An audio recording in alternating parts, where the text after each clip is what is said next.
and welcome to Folk from the Boat, episode 93. I hope you're very well this week. And do you remember how last week I said that this week we might have finished painting the boat? Well, I was wrong.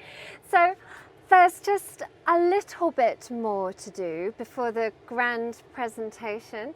And I've just got a second coat of the black going on here and then some more sand going on here. So like two things and then we're finished. And the rest of the boat is painted. I've just got this back deck. So on top of the roof, I've got my rucksack because I will be again painting myself out tonight and trying to find somewhere to stay. Don't worry, it's organised. I won't be lying in the woods. So let's take you inside for a song whilst I keep on painting.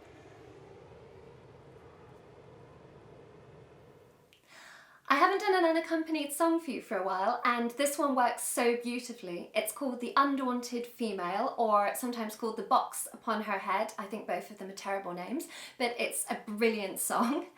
And the song is collected in various broadside ballads. It's been collected lots of times, and the words that I'm going to sing I've put together from a few different versions, although they're all really similar, from the early 1900s. And the tune is sung by Harry Cox in the 1950s in Norfolk. I've got a feeling that I've heard this tune put to other songs. I'm not certain though, and I can't think of any in specific that I have heard. So if you have heard this tune in other songs, then please let me know which they are, because I'm curious.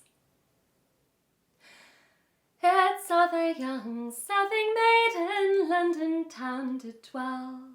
For wit and for courage there's none could her excel. To her master and her mistress she served 7 years, and what follows after you quickly shall hear. She put her box upon her head and carried it along. The first that she met was a stout and able man. He said, "My pretty fair maid, where are you going this way? I will show you a nearer road across the counterie." Along he took her by the hand and led her to a lane.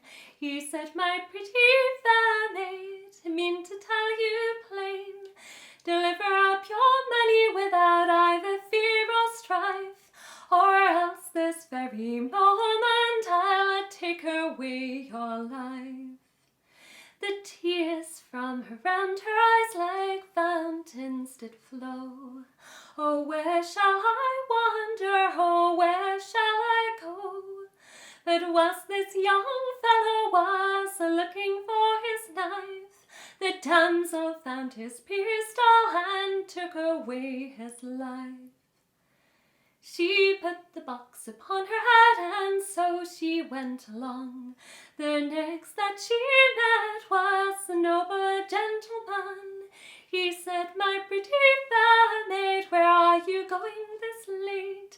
And what was that noise that I heard at yonder gate?" "The box upon your head to yourself does not belong.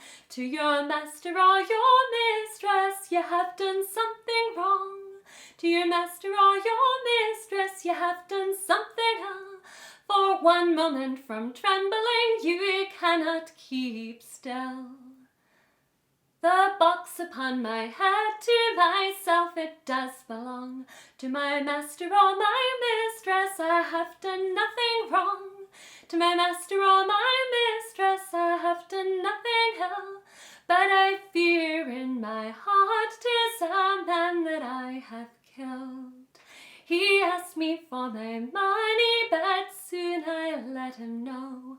And whilst he looked for his knife, I proved his overthrow. She took his horse by the reins and led him to the place where the stout and able fellow lay, bleeding on his face. The gentleman got off his horse to see what he had got. He had 3 loaded pistols, some powder and some shot. He had 3 loaded pistols, some powder and some ball, a knife and a whistle more abbess for to call.